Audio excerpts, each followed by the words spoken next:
Pas m'appesantir sur les vœux, bien entendu, qu'on se souhaite tous bonne année. Tous nos adhérents ont d'ailleurs reçu le courrier de René, je disais déjà.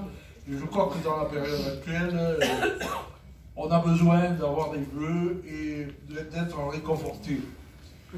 L'actualité de Jaurès, on la voit tous les jours. Hein. Il faut rappeler qu'en 1910, Jaurès s'est battu pour faire passer la loi sur les retraites, la première loi sur les retraites. Ça n'a pas été facile parce qu'une partie de ses camarades socialistes étaient contre, l'idée c'était c'est la retraite pour les morts, ça vaut pas le coup de se battre pour ça.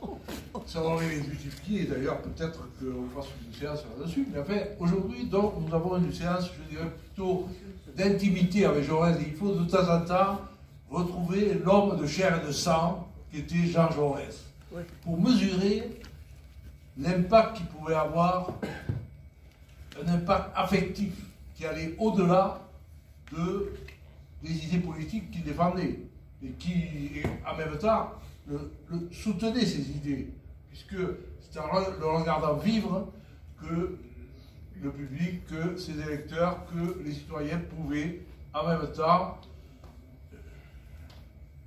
partager l'idéal socialiste qu'il a toujours porté, qu'il a porté en tout cas de façon, lui-même dit qu'il a toujours porté, mais peut-être différemment avant 1890-92, mais il a toujours porté, et je crois que c'était une opportunité, un privilège pour nous de pouvoir inviter M. Bruno Bousquet, qui est élu de la petite bourgade de Villefranche, pas si petite que ça d'ailleurs, vous avez combien d'habitants? 1200, bon, dans les environs de la ville, Villefranche-d'Albigeois, où se trouve ce que parfois on appelle dans le pays le château de Jaurès, mais ce n'est pas un château, en fait, ça il vous expliquera. C'était la maison de vacances de Jaurès, et il a vécu de nombreux mois, nombreuses semaines, de nombreux mois avec sa famille, et donc en focalisant peut-être un peu plus sur son fils, il avait un fils, M. Bousquet nous l'expliquera, Louis Jaurès, dont le destin tragique, il a été tué à la guerre, est évidemment très émouvant, mais là aussi, il faut peut-être essayer de voir ce qu'il avait vécu avant, ce qu'il a porté aussi comme élan de vie, comme valeur et comme partage d'une vie, je dirais, ordinaire. Et c'était aussi des hommes du pays, des hommes d'ici, et cela nous émeut beaucoup. Et je crois que de temps en temps, ce n'est pas inutile de faire passer un peu de nostalgie, mais pas dans la nostalgie, je dirais, mauvaise, enfin, qui serait uniquement tournée vers le passé, mais retrouver un contact réel avec ces Jaurès qui nous inspirent et qui nous animent encore aujourd'hui. Alors, en prélude, Rémi Casal, notre ami, va présenter une photo célèbre de Louis Jaurès, qui est souvent passé, mais bon, dans le fond, c'est assez émouvant de voir qu'on confondrait les deux, Louis et Jean. Mais en même temps, c'est une leçon de rigueur historique que va nous donner Rémi, en nous montrant que, bon, Louis n'est pas Jean, Jean n'est pas Louis, et il n'y a pas de raison de faire passer l'un pour l'autre, même si leurs liens sont extrêmement forts, et pour bien des raisons que nous expliquera ensuite M. Bousquet. Merci de votre attention, et la parole est à Rémi Casal. Merci, merci Monsieur le Président, merci à vous d'être présent. Quand j'ai su que cette séance qu'a fait Jaurès était en grande partie consacrée au fils de Jean Jaurès, Louis Jaurès, j'ai demandé au bureau de m'accorder 10 minutes pour aborder un problème de méthodologie. Ce n'est pas une grande information, mais c'est un problème de remettre les choses un petit peu à leur place. Alors, le point de départ de tout ça, c'est cette photo que vous avez là, qui figurait à la grande exposition Jaurès aux Archives nationales. Vous avez là, à gauche, le portail d'entrée de l'ancien et toujours grand lieu des Archives nationales, où avait lieu en 2014, l'année, enfin, le centenaire de l'assassinat de Jaurès, une grande exposition sur Jaurès. J'ai visité cette exposition en compagnie de Gilles Candard, dont on a parlé tout à l'heure et que vous connaissez très bien, et en arrivant devant cette photo je vois sous la photo la légende Jean Jaurès adolescent. Bon, alors je dis à Gilles, non, c'est pas Jean Jaurès, c'est son fils Louis. Il me dit, ah, non, non, non, c'est Jean Jaurès. La preuve, c'est qu'au musée de Montreuil, cette photo, le musée de Montreuil, c'est un des grands musées où Jaurès a beaucoup de place. Donc, sous cette photo, il y a bien la légende Jean Jaurès adolescent. Je lui dis, non, c'est pas vrai, c'est lui, et on va le montrer. Dans le catalogue de l'exposition, qui est là, et donc vous avez la couverture représentée à gauche, on retrouve la photo avec une légende absolument scandaleuse que je vous ai scanné, donc c'est pas moi qui l'ai écrit, c'est scanné directement sur l'original. Hein. Jaurès adolescent, une rare photographie de Jaurès jeune, vers 1865, totalement imbécile, puisque Jean Jaurès est né en 1859, il aurait donc 6 ans sur cette photo. Il me semble que celui qui a écrit cette légende aurait dû faire un peu attention. Adolescent, imberbe et blond, bon, déjà ça commence à être un peu du n'importe quoi, et puis alors on tombe franchement dans le ridicule, avec la suite, avant le début d'embonpoint causé par son solide appétit et de longues études. Bon, c'est vrai que Jean Jaurès avait un certain embonpoint et un solide appétit, mais je ne vois pas le rapport avec cette photo. Donc là, vraiment, ça va très très très mal. Et oui, pour un ouvrage de cette qualité, c'est tout à fait dommage. Alors quand même, on va le démontrer que ce n'est pas Jean Jaurès, mais que c'est Louis Jaurès. Vous avez la photo du jeune homme, la photo qui nous pose le problème là à gauche, et donc je dis moi que c'est le fils Louis Jaurès, et à droite vous avez le groupe des élèves de l'école normale supérieure, avec Jaurès assis le deuxième en partant de la gauche. Donc vous voyez déjà que pour l'aspect physique, la coupe de cheveux, c'est pas du tout, il y a évidemment une ressemblance, mais enfin c'est pas du tout au même âge, hein, c'est pas du tout la photo du fils. Et puis vous regardez un petit peu aussi la mode de l'époque, hein, il y a une mode 1880, 1880, et puis il y a une mode 1910-1912, c'est tout à fait différent, donc il est clair que ce n'est pas Jean Jaurès. Au passage sur la photo de groupe, vous avez tout à fait à l'extrême droite debout le futur philosophe Bergson, hein, qui était un condisciple de Jaurès. Et enfin, 2 photos de Louis Jaurès en civil, jeune homme, et 2 ans après certainement dans l'armée, et vous voyez bien que c'est bien la même personne. Bon, ce sont des preuves déjà suffisantes, mais je dois ajouter que Jean-Baptiste Alba, le directeur du musée Jean Jaurès de Castres, a trouvé la collection de photos dans laquelle il y a effectivement, à la même époque de la photo de Louis Jaurès, son père Jean, et donc il n'y a plus aucun doute, c'est bien la photo de Louis Jaurès. Alors vous allez me dire, mais on le trouve dans le catalogue de l'exposition. Rémi Pêche m'apporte ce livre où, une fois de plus, on nous dit c'est la photo de Jean Jaurès. Les archives du Tarn ont fait également une publication avec c'est la photo de Jean Jaurès. Mais moi, ma conclusion, c'est de dire qu'une erreur, même répétée 10 fois, reste une erreur. Il faut savoir dire non. C'est ce que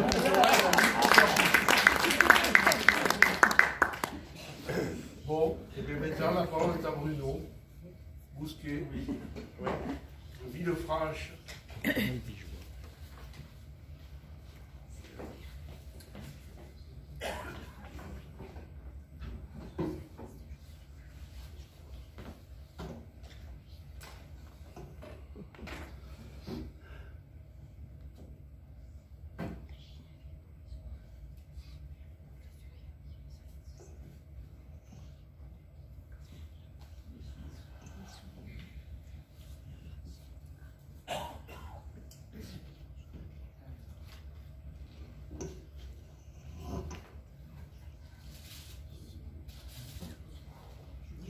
J'espère qu'on va m'entendre. Il faut s'avancer un peu plus, voilà.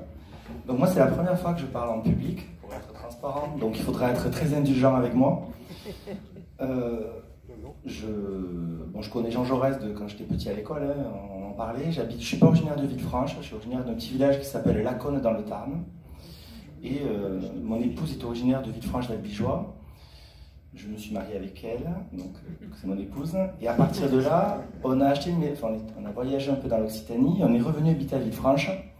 Et elle a voulu acheter une maison. Il se trouve que cette maison est à 1 km de Bessoulette. Mais jusque-là, c'est une maison qui est à l'abandon, donc il n'y avait pas spécialement d'affection même pour cette maison, pour rien. Je faisais ma vie normale comme tout le monde, une vie active, et je me suis retrouvé un jour par le hasard il y a eu des démissions au conseil municipal, puis tout le monde a été démissionné par le préfet, et il y a eu des élections. À ces élections, la liste où j'étais a été élue. Donc moi j'étais un simple conseiller en bout de table lors de la première réunion, et c'est là où démarre toute l'histoire. Alors ça choque peut-être un peu tout le monde comment ça démarre, mais ça démarre vraiment comme ça. Donc mon histoire avec Louis, vous me permettrez de l'appeler ainsi, elle a démarré donc en octobre 2016, lors de mon premier conseil municipal, quand j'ai pris place autour de la table des délibérations. J'ai été intrigué par la plaque accrochée au mur derrière moi. J'avais été placé là par hasard, et il n'en fallait pas plus pour éveiller ma curiosité. Le soir même, en rentrant, j'ai démarré des recherches sur le pourquoi cette plaque et pourquoi ici. Qui était ce Louis Jaurès? J'avais plusieurs indices, car la plaque qui est ici, donc je suis assis devant elle au conseil municipal, indique à la mémoire de Jaurès Louis, aspirant au 10e bataillon de chasseurs à pied, mort pour la France à Pernan, dans l'Aisne, le 3 juin 1918, à l'âge de 19 ans, regret éternel, et offert par Claude Panis. Donc voilà, le soir je rentre et j'étais perturbé, pour être très transparent, et je dis à tout le monde c'est quoi cette plaque, et autour de cette table du conseil municipal, c'était que des nouveaux élus, il n'y en avait aucun qui était élu d'avant. Et là, tout le monde dit Jaurès, ça doit avoir un lien avec Bessoullet, mais pas plus. Deux personnes interrogent avec le smartphone et disent ah ben Louis Jaurès c'était le frère de Jean Jaurès, il a dû faire quelque chose pour Villefranche et on lui a mis une plaque. Et ça s'arrête comme ça. Donc moi je rentre chez moi et là je dis il faut que je sache pourquoi je suis devant cette plaque. Sachant que je travaille dans la banque à ce moment-là, je ne suis pas du tout historien, mais après j'ai un défaut, c'est que quand je démarre à faire quelque chose, la dame qui m'accompagne vous le dira, c'est je vais jusqu'au bout. Il m'a fallu aller jusqu'à faire un petit ouvrage sur Louis Jaurès. Il m'a fallu inviter Rémi Casal, Rémi Pech, Gilles Candard, tout ce que la France avait de jaurésiens expérimentés pour être là à Villefranche pour le centenaire de son décès. Vous voyez, donc d'une plaque, on est arrivé à faire un petit truc, mais au final, à Villefranche, les gens, ils n'ont pas trop adhéré à ça. Parce que c'est Jaurès, puis c'est dépassé, c'est loin, c'était il y a un moment. Donc là, je vous ai un peu résumé ce qu'il en était, et ce qui m'a choqué, c'est que c'est pas parce qu'il y avait une plaque apposée dans la salle du conseil municipal que la mémoire a perdure.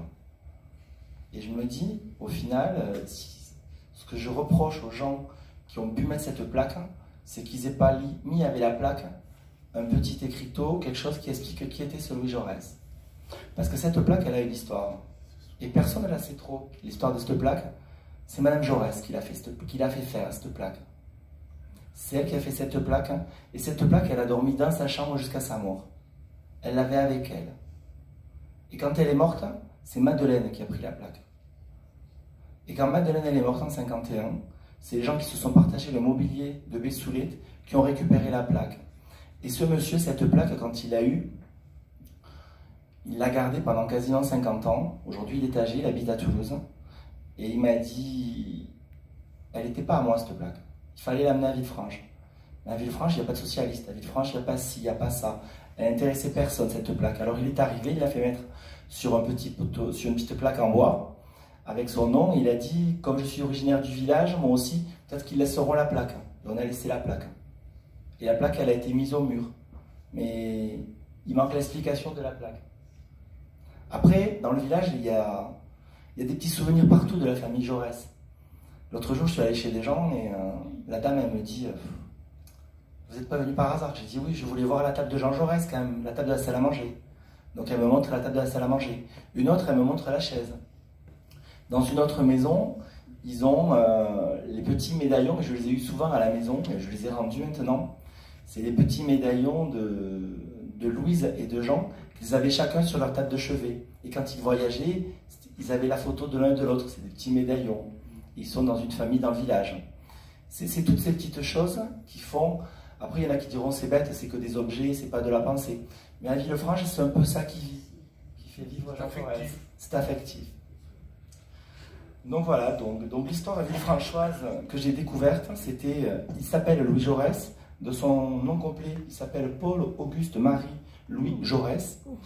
Il n'était autre que le fils cadet de Jean Jaurès. Je ne vous ferai pas l'affront donc de vous présenter évidemment Jean Jaurès, hein. Mais sachez que pour les habitants de Villefranche, ce personnage, ce qu'ils en pensent, ça pourrait vraiment vous étonner, à l'époque même.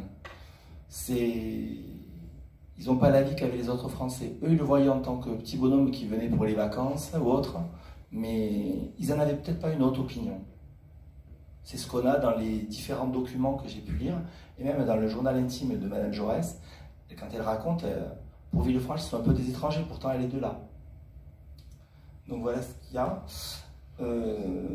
Et les Villefranchois ont réellement connu Jean Jaurès qu'après son union en 1886, quand il épouse la petite Louise Bois, qui n'était pourtant pas petite, mais justement plutôt de grande taille. On va la voir en photo tout à l'heure. Cette dernière, elle est Villefranchoise de cœur, car sa mère, Marie-Philippine Gisclard, épouse Bois, appartient à une famille très aisée de la ville de Villefranche, qui sont les Gisclard et les Thierry. Ils résident sur une des grandes places du village, sur la place du Foirail, en haut du village, depuis environ le XVIIe siècle. Ils ont vraiment, il y a un château à Villefranche à cette époque-là, mais après, eux, ils habitent vraiment la jolie maison quand même.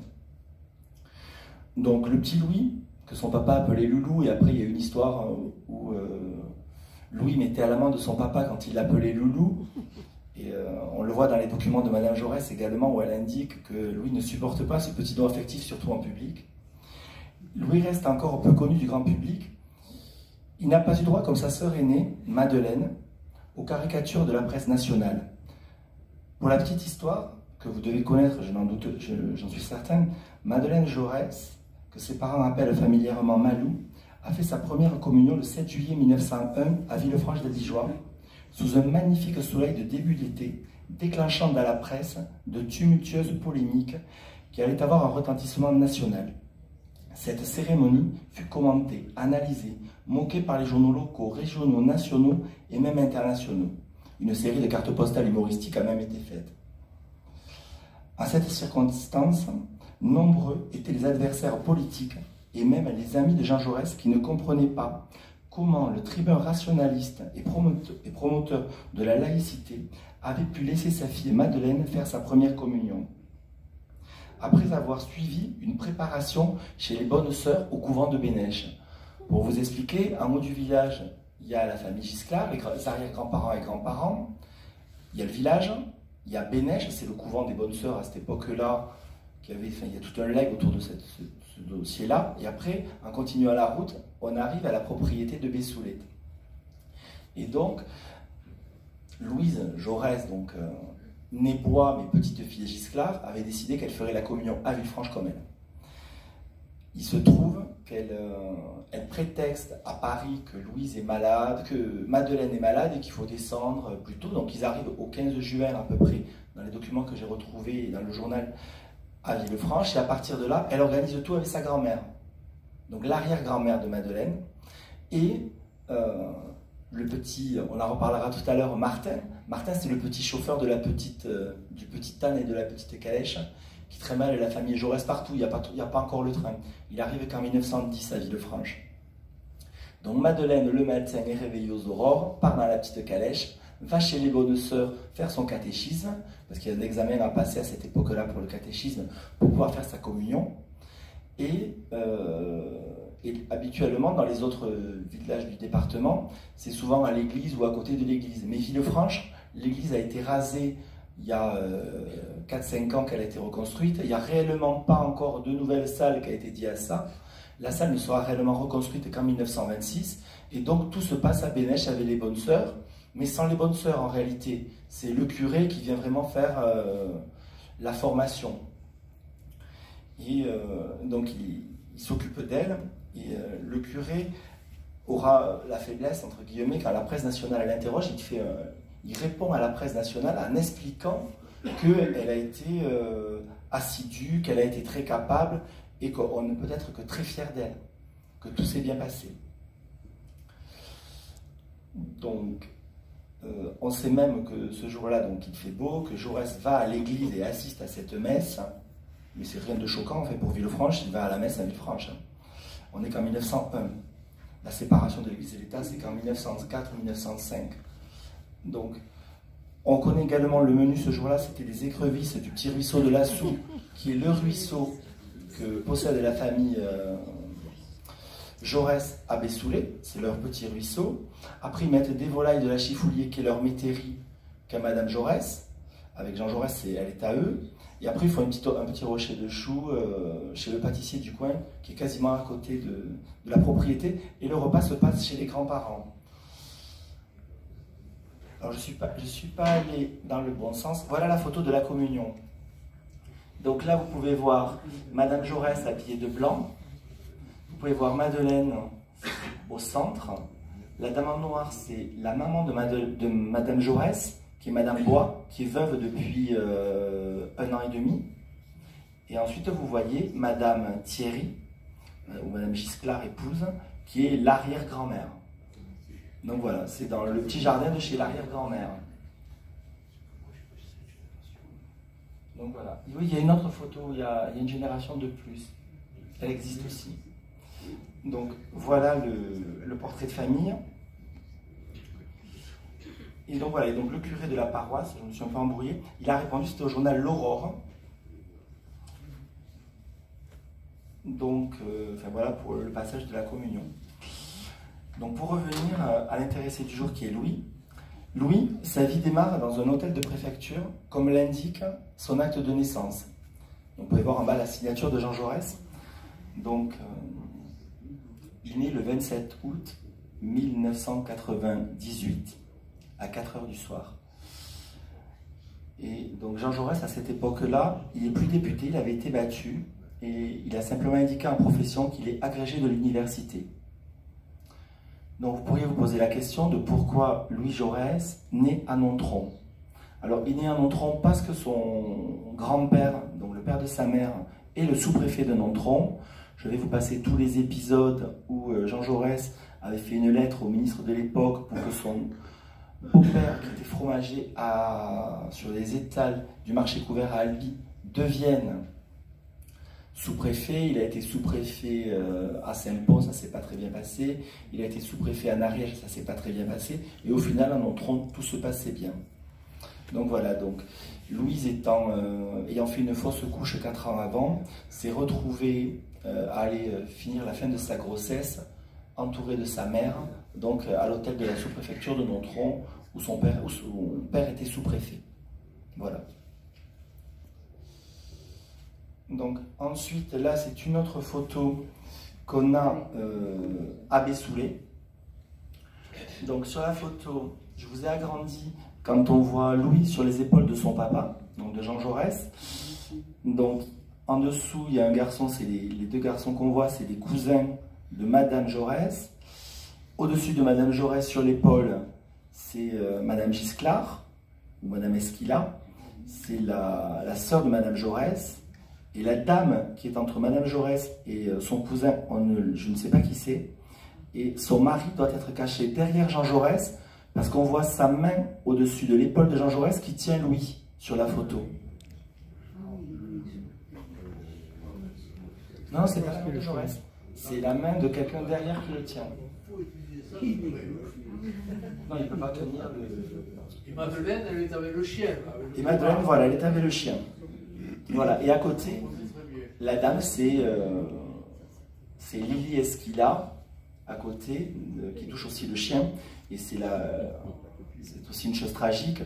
Elle décédera peu de temps après toute la famille Jaurès, parce que tout le monde va être décimé avec la guerre, alors entre guillemets. Et elle fera tout pour retrouver son cousin et pour pas que Madame Jaurès soit seule. Voilà, parce que après il y a une brouille avec Madeleine. Et voilà, je vais la raconter, c'est une petite anecdote qui se raconte à Villefranche et qui est vraie. Hein, c'est pas, parce qu'elle est consignée par des gens dans des petits cahiers. Quand Jean Jaurès il était à Villefranche, c'était pas le Jean Jaurès député, c'était pas le Jean Jaurès ou le grand tribun que tout le monde connaissait. Le personnel de maison qu'avait la famille Jaurès, parce qu'ils avaient du personnel de maison à Villefranche, tant à Bessoulet, tant qu'à la maison du village, ils jouaient à quatre pattes avec eux sur le plancher des vaches. Ils s'amusaient comme on ne peut pas s'amuser avec des enfants à notre époque, mais lui il était un peu précurseur. Je ne sais pas si tout le monde le faisait à son époque-là. Et le personnel de la maison était choqué de le voir s'amuser autant avec ses enfants et d'être aussi papa gâteau à jouer avec eux. Voilà ce qu'on peut dire sur quand il venait à Villefranche. Ici, on peut voir une autre photo. C'est donc Madame Jaurès qui est en deuil. Son papa vient de décéder. Et Louis est avec une dame donc, qui s'occupe de lui. Donc c'est devant la porte de Bessoulet. Hein. Pareil, ça c'est des photos qui ont été retrouvées dans différentes maisons dans le village, où tout le monde garde des petites reliques de la famille Jaurès. Donc après, vous pourriez vous poser la question de comment vous le dire, comment tout ceci nous est arrivé, comment on a pu avoir tous ces éléments. Donc les anecdotes et récits que nous connaissons sur Louis, lors de ses séjours à Villefranche, viennent en très très grande partie de la fille cadette du couple Pujol, instituteur à Villefranche, et amie de la famille Jaurès. Donc c'est Luce Flourens, qui est la fille de monsieur et madame Pujol, les instituteurs de Villefranche, qui a partagé de très grands et de nombreux moments de vie intime avec la famille Jaurès, qui raconte ces événements. Eux, ils sont arrivés, le couple Pujol, en octobre 1903, et ils ont gardé ce double poste jusqu'à leur retraite en 1929. Ils sont l'archétype des hussards noirs de la République, passionnément attachés à l'école laïque, sachant attirer par leur pédagogie et leur dévouement un nombre croissant de petits paysans, malgré la concurrence ardente et sans scrupules de l'enseignement privé, comme le relate un de leurs supérieurs. On a, pareil, je vous ai dit tout à l'heure, je vais jusqu'au bout de tout, on a repris tous les dossiers année par année du couple Jaurès pour comprendre comment ils fonctionnaient et comment l'administration les côtoyait. Donc, enfin, comment ils étaient analysés. Et le couple Pujol, les parents de Luce, ils avaient créé une cantine scolaire et ils payaient à leurs frais la cantine. Ils avaient également créé des livres de prix qu'ils payaient sur leur denier public. Et, enfin, ils étaient vraiment pour une instruction au niveau des enfants. Et pendant les vacances, donc, ils faisaient travailler les enfants Jaurès, Madeleine et Louis. Donc Louis, lui, il avait droit aux cours de botanique et d'algèbre, parce que son père l'avait décidé comme ça.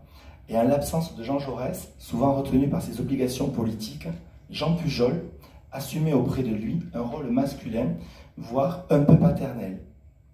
Le fils aîné du couple Pujol, René, qui deviendra également professeur, était le copain de Villefranche de Louis. Luce a assisté donc à de très nombreuses conversations entre le tribun donc, et son papa, le maître d'école. Et elle aime à raconter dans les documents qu'elle a écrits que son papa a participé via Jean Jaurès à la lettre aux instituteurs. Après, ce n'est qu'elle qui le dit. Hein. Luce également raconte les confidences que Jean Jaurès faisait à son père et où elle assistait. Et il confiait tout le temps à son père les inquiétudes qu'il avait. Il disait quel terrible engrenage que cette politique. C'est pourquoi jalousement je tiens Louis à l'écart de mes activités. Il partage mon idéal, c'est l'essentiel. Après, elle dit un jour que c'est plus pathétique, mais il a un geste familier envers son père et il lui dit « Vous, mon cher ami, que Louis aime et admire, vous qui depuis 20 ans façonnez ces fils de paysans et d'humbles artisans, aidez-moi à faire de mon garçon l'homme libre, fort et généreux dont j'ai rêvé pour lui. Comme tout père, il souhaitait ce qu'il y a de mieux pour son petit loulou. » Luce Pujol sera également, elle aussi, enseignante à Villefranche à partir de 1923. Après, dans les écrits qu'elle a fait, elle a écrit des nouvelles, et elle se présente un peu comme la petite amie de Louis. Ils avaient cette relation, elle était enfant, lui il venait de Paris, ils avaient 3 ans d'écart d'âge. Donc voilà, après ça ne l'engage qu'à elle, et elle explique les premiers émois d'adolescent qu'elle a avec lui. Alors après, je ne sais pas au niveau du timing comment on fait. Il y a plusieurs, mettons, plusieurs petites histoires qu'elle raconte.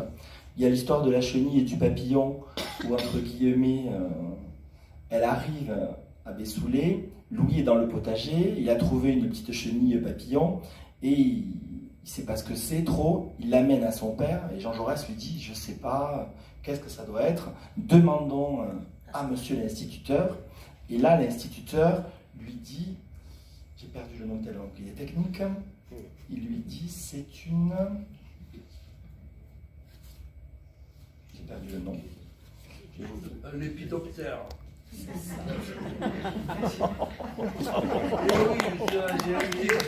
Voilà. Et alors je vais vous dire ce qu'a dit Jean Jaurès à ce moment-là. Il a dit quel puits de science, c'est maître d'école. J'ai souvent conscience de mes lacunes. Voilà. C'était pas prévu, mais on a c'est mieux fait. Voilà. Et il a dit ça va devenir un magnifique papillon. Et voilà, il faut le laisser partir. Voilà ce que c'était. Ensuite, dans les petites anecdotes qu'elle raconte, c'est que des anecdotes, on peut raconter celle de la dinde de Noël. Ah oui, oui, c'est parce qu'elle est chouette. Celle-là, elle est pas mal. La Piotto. La Piotto, elle le met, c'est la Piotto. Donc on va se dire quelque chose, ils viennent passer leur dernier Noël, enfin c'était pas le dernier Noël, ça se trouve que c'est le dernier Noël,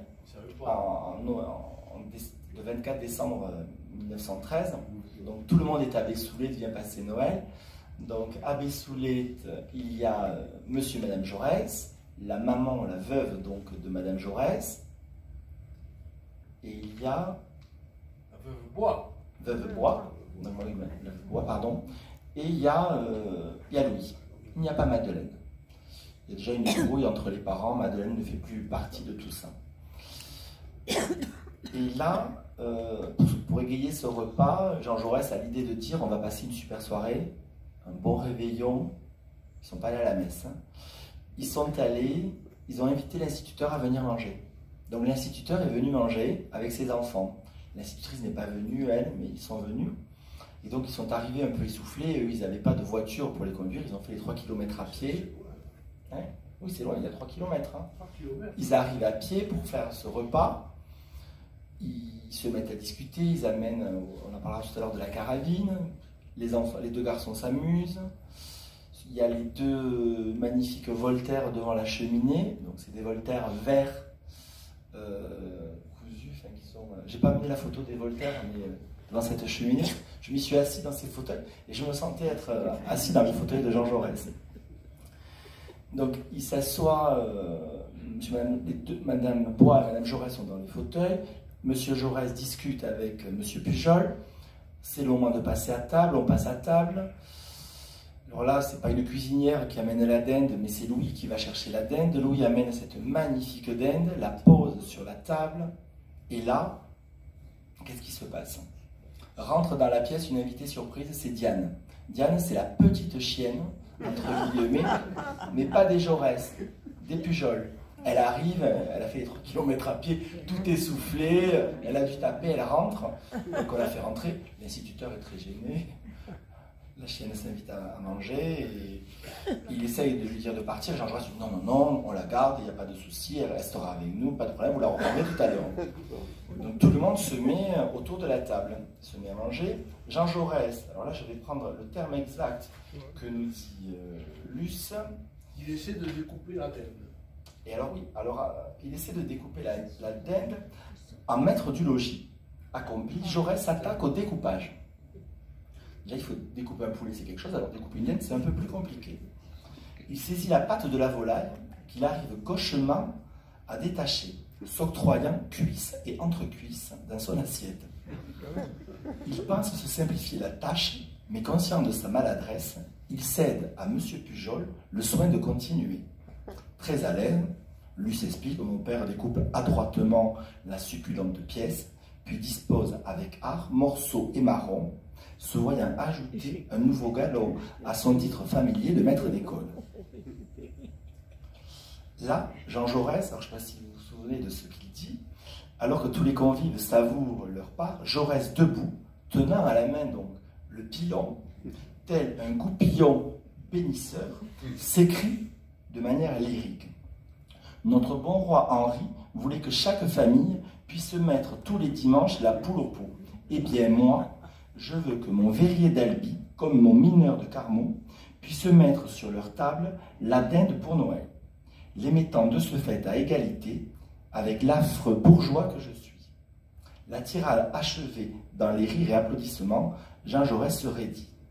Son bras retombe et la cuisse de la succulente piotte que l'orateur avait toujours au bout de ses doigts vient effleurer le museau de Diane, qui se garde bien de refuser le choix tombé du ciel. Mi-gêné, mi-amusé, mon père propose de chasser une nouvelle fois notre chienne, mais le tribun s'écrie, secoué par un bon rire, « Bravo Diane, tu as montré avec l'empressement joyeux ces maudits de la terre fêteront les nouveaux temps libérateurs. » C'est sur ces belles paroles que nous terminâmes le repas. Ensuite, il y a l'autre anecdote, c'est pendant les vacances. Louis est adorable, il a à peu près 14-15 ans, il vient pour passer les vacances, donc il part avec Martin, avec la petite calèche au village, il va acheter le pain, les miches pour les régisseurs, les métayers. Quand il passe, il salue les paysans, il s'arrête, il discute, il est avec ce petit âne. Ils n'avaient pas de four à Bessoulette. Non, ils n'avaient pas de four à Bessoulette. C'est déjà une évolution. Il n'y avait pas de four à Bessoulette. Par contre, j'ai pas pensé à le dire, mais faites-moi penser aux Romains avec Bessoulette. Parce que j'ai trouvé quelque chose. Je ne savais pas que Jean Jaurès était fanatique d'archéologie. Ah oui. Et il avait fait des fouilles à Bessoulette et il avait trouvé des amphores romaines. J'ai trouvé ça dernièrement. Et c'est stocké à la ville d'Albi. Il faut faire un article. Non, faut toujours faire des articles. C'est le seul.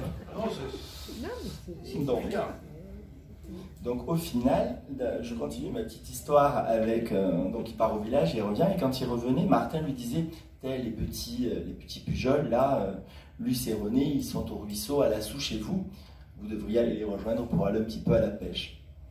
Donc Louis s'arrêtait à la pêche, dès qu'il arrivait, il était grand, blond, les yeux bleus, Luce, elle l'adorait. Luce lui donnait immédiatement sa canne à pêche. Et là, ils se mettaient à pêcher les deux et à les admirer. Et quand ils sentaient que midi approchait, ils disaient « Bon, il faut que je vous laisse, je dois rentrer. » Et tout le temps, ils insistaient, mais jamais ils voulaient. Et un jour, il leur dit « Ben, je reste. » Et lui se lui dit « Mais pourquoi tu restes ?» Il dit « Parce qu'à chaque fois que je viens, je regarde avant ce que vous avez dans le panier à provisions, et aujourd'hui, il y en a pour 3, donc je peux rester. » C'est raconté comme ça, si vous vous souvenez de l'anecdote. Donc voilà. Ensuite, ça c'était les vacances heureuses. Puis, il y a eu le 31 juillet 1914. Jean Jaurès est assassiné. Louis n'est pas à Bessoulette. Louis, il est dans le Var. Il est en vacances dans un camp. Donc il regagne immédiatement Paris. Et on le verra. Alors, je ne suis pas très bon dans mon diapo. Il est dans le cortège. On reviendra après sur les autres photos. Il est dans le cortège, donc c'est le monsieur juste devant le chapeau. Il y a le conseil, il y a fait ça derrière. Oui. Normalement. Mais c'est un peu derrière. On ne l'a pas agrandi, ça. Je ne l'ai pas agrandi. Je m'en excuse. On ne voit pas Madame Jaurès, mais elle est derrière, oui. Donc, Luce nous raconte que ses parents sont bouleversés par la nouvelle. Mais la plupart des gens du pays, ce que je vous ai tout à l'heure, fanatiques et ignorants, se méfiant des idées révolutionnaires, déformées à dessein par beaucoup obéraux, voient dans la disparition de ce rouge, de cet athée, presque une punition du ciel. Je me souviens avoir vu, dans un douloureux étonnement, de braves gens, hier, encore heureux de serrer la main à Jaurès, hocher gravement la tête en apprenant que l'orateur était correspondant d'une gazette allemande. Il s'est interrogé. Qui sait s'il n'y avait pas dans ce crime quelque histoire de trahison, d'espionnage.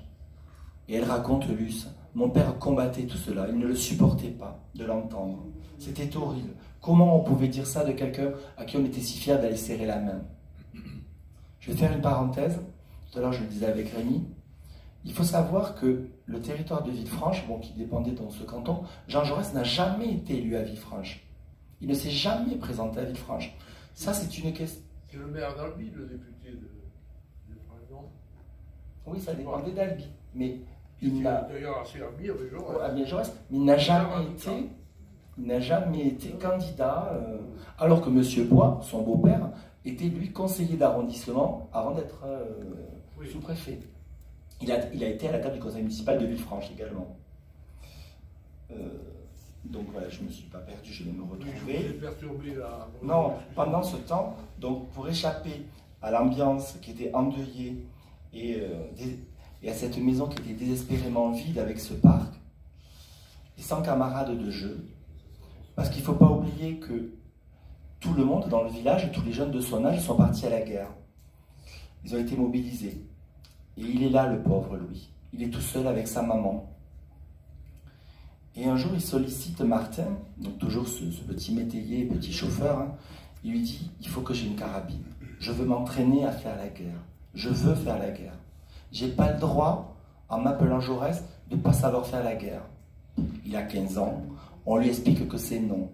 C'est hors de question qu'il aille faire la guerre. Mais il est timide, mais il n'est pas aussi timide que ça. Il revient à la charge, il explique à Martin qu'il veut une carabine. Alors Martin, il s'en va avec sa petite casquette entre les jambes et à la main droite, il dit Madame Jaurès, il faudrait que pour le petit monsieur, c'est pour le petit monsieur, il me faudrait qu'il ait une carabine quand même en ces temps. Il faudrait qu'on ait une carabine, on n'a pas d'arme à dessouler. Madame Jaurès n'est pas trop d'accord, mais comme il insiste, elle ne peut pas toujours dire non.